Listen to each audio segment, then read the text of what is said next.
guys, welcome to this edition of Instagram Live.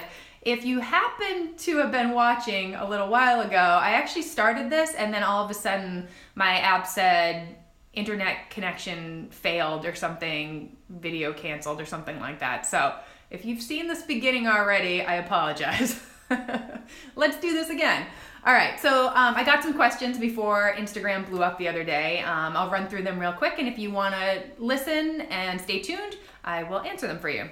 So the first one was, what has my experience been with Entyvio? And I've actually got this question a few times, so I will answer that. I got various questions asking about my diet. Am I gluten-free? Am I dairy-free? Am I vegetarian? So I will address that.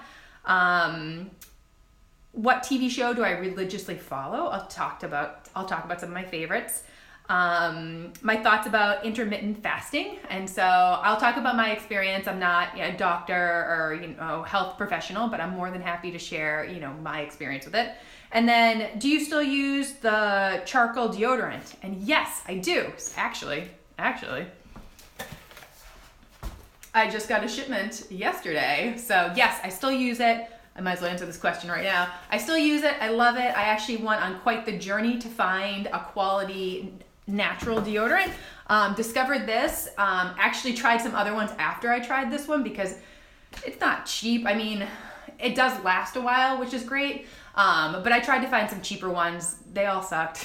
And went back to this, and I've been using it for a good long time now, and I really don't think I will try another deodorant anytime soon because I love this one so much. It works well, it smells good, doesn't stain your clothes. Just love it. So I actually have an affiliate account with Primarily Pure, so if you want to get a little bit of a discount, try out the deodorant for yourself. If you use Carrots and Cake 15 on your order, you can save 15%. So just FYI, I'll include that in the notes for this Instagram Live. But yes, big fan, still using it, use it every day. All right, so let's get to these questions. So what has my experience been with Entyvio? And so I've got this question a few times, and I should have answered this a long time ago. But if you followed me for a long time, I've struggled with ulcerative colitis since 2011, so it's been a while. But I was very sick for a while. I tried every medication ever. I really tried to push off any sort of intravenous drugs. I just didn't want to go the biologics route. Long story short, I got to a point where I was just too sick. I was going to the bathroom 30 times a day. I was trying to take care of a newborn. I really just did not have a choice. So I went on Remicade, which is another biologic. It actually affects the whole immune system, so it just calms it down. So I went on Remicade. It never really worked. I got better, but I was probably like 75% better. And then I started getting swollen lymph nodes on my neck and the back of my head, and my doctor was like, all right, enough. Like, you're done with Remicade. And he put me on Entyvio. And luckily, he actually ended up at Takeda, the company that makes Entyvio. So I think he knew the capabilities of this drug and was just such a proponent even back then when he worked for MGH. He put me on that immediately, and it didn't work. It didn't initially work. So I went through the loading doses, got a little bit better. Loading doses are basically just 3 doses of the drug kind of back to back, closer, maybe like every 2 weeks or something like that. I can't remember exactly what it was, but I did get a little bit better then. So that was a good sign that it would potentially work. But then I went for another 5 months of just symptom after symptom, and I was losing the faith. And my doctor kept reassuring me. He said, stick with it. And then one day I just kind of woke up and I was like, I think things are getting better. It didn't happen overnight. It was definitely gradual, and it just took a while to work. So if you're somebody who's tried this whole Entyvio thing, keep the faith. It'll work. I hope it works. And knock on wood, it's been 2.5 years now and I've been in remission. So I'm a big fan of the drug. I hope it keeps working. And yeah, I go every 10 weeks now to get an infusion. So I go to the hospital to get it. It's 30 minutes. It's pretty quick. I actually had a follower say that I should look into home infusions, and supposedly it's cheaper for the insurance companies or for the nurses, or it's more affordable to actually have somebody come to your house than go to the hospital. So I need to look into that a little bit more. But yeah, that would be great if somebody could just come to my house. And then actually the last time I was at MGH just a few weeks ago, one of the nurse practitioners told me that Entyvio is going to be an injection soon enough. So she was saying it goes to the FDA in May, June. So that would be amazing if I could just inject it every however few weeks at my house, which, yeah, giving myself shots I'm not super pumped about, but I would rather that than traveling into Boston every 10 weeks because it takes up half of my day. So anyways, that's all I have for Entyvio. If you have specific questions, definitely reach out. I mean, I'm more than happy to talk about it a little bit more, but again, knock on wood, no major side effects. The cough thing could have been related. I do get kind of tired the day of, and I'll get a headache if I don't drink enough water, but for the most part, I'm good to go. I mean, I've definitely had infusions and, went home and worked out. So, I mean, so far so good. Hopefully it keeps working.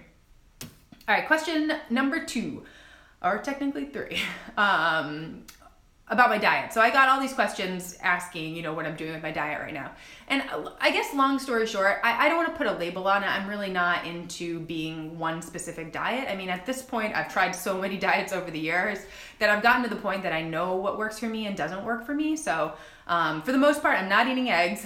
And there's a couple blog posts about that on Carrot to Cake if you want to know more. And basically, I just get these terrible breakouts every time I start eating eggs, which is such a bummer because I love them. Oh, I think I professed my love for egg sandwiches a few times on Instagram Live. I just love egg sandwiches. And it's not to say I'm never going to have an egg again. I will definitely have an egg sandwich at some point. And it seems to be okay if it's like mixed into something. Like if I had a cookie or a baked good that has eggs in it, that seems to be fine. I do eat more plant-based than I ever have. I probably eat meat or fish once a day. I don't know what happened, but basically it got to a point where I feel like I was eating a lot of meat and it just started to gross me out. I was just like, I don't want to eat another bite of chicken breast. You know what I mean? I don't know what it was. It just kind of grossed me out. And of course, reading podcasts, you hear about all the benefits of a plant-based diet. And not to say it's the best diet ever. I do think there are plenty of benefits of eating meat, and there are things that are in meat and fish that we can't get from vegetables. So I do still eat meat. I just don't eat a ton of it, and I'm definitely picky about my meat. So it's got to come from a good source, be organic, be the good stuff, wild caught. So I just try to get the best sources possible. And like I said, it's probably once a day that I'm having meat. We really do try to eat meat-free a couple times a week for dinner. Mal's not totally on board with this. I mean, he still eats meat, but we do our best. And I think our go-tos that he seems to like he'll do lentils every once in a while. I have a recipe for Instant Pot barbecue lentils. I feel like that's a good gateway food for somebody who really likes meat. They're just good. I mean, they're covered in barbecue sauce, so they're really delicious. The Banza pasta is typically a dinner for us. Probably like once a week. We eat that quite a bit. I'm trying to think what else we'll do that's meat free. A lot of beans, so we'll do like taco salad with just beans and no meat. Quesadillas. But again, I'm not eating dairy, so I'm kind of like this weird vegan.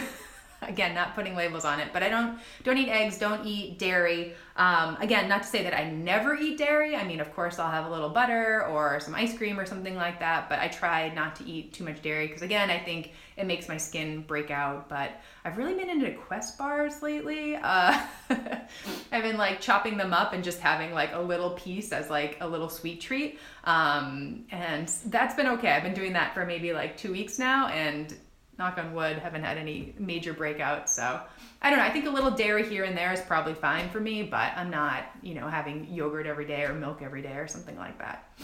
So that's basically it. No real label, just kind of doing what works for me. And yeah, no labels, I guess. Like a weird vegan, but I eat meat sometimes. Okay. Intermittent fasting. So intermittent fasting, yes. So like I said, not an expert. I mean, this is obviously something that you could do your own research on or consult your doctor or dietitian or something like that. But my own experience, I do it on occasion, actually probably a few times a week. So on the days that I wake up and go to the gym bright and early at 5:15, I will come home and have breakfast first thing in the morning because after my workout, I want to get the carbs and protein in. And honestly, I'm hungry after a workout. But on my rest days, I typically don't eat till mid-morning, and it is kind of that shortened window because we eat dinner pretty early. Like we are completely done with dinner by like 6:30. Quinn and Mal both come home from school really hungry, from school really hungry. So we have early dinners. So I'm done eating by like 6:30, maybe at the latest. So if I'm not eating till, mid-morning, it depends on the morning, 9:30, 10:30. It's kind of like I'm intermittent fasting the whole 16:8 window. So I kind of just do it naturally. And I don't think there's anything wrong with shortening that window if, you have weight loss goals, you want to condense your eating window and the calories. And I mean, of course, there's the benefits of giving your digestive system time to rest. So I don't think it needs to be an all or nothing thing. I don't think if you want to try intermittent fasting, you have to do it every single day all the time. And of course, like the real intermittent fasting is like taking a day, 24 hours, 48 hours, taking like some serious time to fast. And I think that's where you see the most benefits. Obviously, you'll see them from the traditional 16:8. But I think the people who are really into fasting, really don't eat, and that's not my style. I really like to eat. But also, just to add to that, I don't think it needs to be as strict as 16 hours of not eating. I think even like 12 hours or 14 hours or 15, you can get pretty close to that 16:8, and I still think you can get some benefits from that. So I'm a fan. I do it, like I said, kind of naturally, but I mean, it works for me. I feel like I'm so busy in the morning, like getting Quinn ready, getting me ready, running around, getting him to school, that sometimes I just have my coffee in the morning and then I'm like, oh, I gotta eat because I get, kind of into whatever I'm doing, emails, working, whatever, that all of a sudden my stomach's growling and I'm hungry. Question, you don't eat after 6:30? No, like hardly ever. Of course, if I'm hungry, I will, or if, Mal busts out something tasty to eat, maybe. But I've really stopped the evening snacking because it was such a habit. The Cheeto Crunchies from Trader Joe's, we'd always have those in the house. And every night, after dinner, be like 8 o'clock, I'd be like, ooh, I want some Cheetos. And it was such a habit. I really wasn't hungry. I'd eaten a good dinner. So I don't know. I can actually tell you what motivated me. I listened to this podcast with Ben Bergeron, Chasing Excellence, and he was talking about evening snacking, and he would have this yogurt parfait every single night. And he was basically like, it was a habit, and it was just a habit I wanted to break, and he just stopped doing it. And I was like, oh, all right. I don't know why it clicked all of a sudden. It was just, I just stopped doing it. And of course, I'm not going to say I never eat at night. If I'm hungry, I'm going to have something to eat. But I eat a big dinner or a big-ish dinner, a filling dinner, and then I'm done for the evening. I mean, I might have a cup of tea or, I don't know. That's about it. I don't know. I just stopped it. One day I'm just like, I'm done. So thanks to Ben Bergeron. Anyway, so that's intermittent fasting. And then TV show that you follow religiously. So I actually had to think about this. I haven't been watching much TV lately. I don't know. I put Quinn to bed, around like 8, and then I just go to bed. I don't really watch that much TV anymore. But the shows that Mal and I used to watch, Mal and I are big fans of our Big Brother, and I don't know if it's on in the summer, because it's on in the summer. I know there's the celebrity ones, but those, I don't know if anybody's Big Brother fans, but the celebrity ones, they don't get it. I don't know. I mean, there's like a couple people that know how to play the game, and the rest of them are all just on there for their, extra fame, short-lived extra fame. But I like the summer one. So Mal and I always watch the summer one. It's on 3 times a week, and I don't know, that's what we do. We've watched it, I think, even before Quinn was born, but we haven't missed a season for a while. But big fans of Big Brother. And then I love The Real Housewives of Orange County and New York City. Those are my favorites. And if I'm home alone and I have the TV to myself, that's the show that I'll turn on. And lately I've been really into the New York ladies. I just think they're so funny and they're just insane. They're all insane. I love it. But other like TV shows that I've been a fan of over the years, which I thought was funny when I was writing them down. I was like, this is funny that I'm like kind of into like sci-fi shows, which I didn't think was my personality, if somebody said, do you like sci-fi TV? I'd be like, no. But some of my favorite shows, Lost, that was one of the shows I think I got hooked on hardcore back in the day. The OA, Stranger Things, Ozark. I mean, I guess that's not really sci-fi, but I love Jason Bateman. I think he's just super smart and super cool.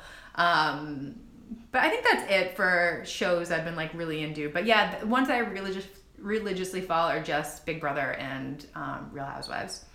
And that's it. That's all my questions. So thank you guys who sent questions in. If you have any, keep them coming. I'll do a call for questions midweek next week. But hope you enjoy the weekend, and I'll see you guys soon.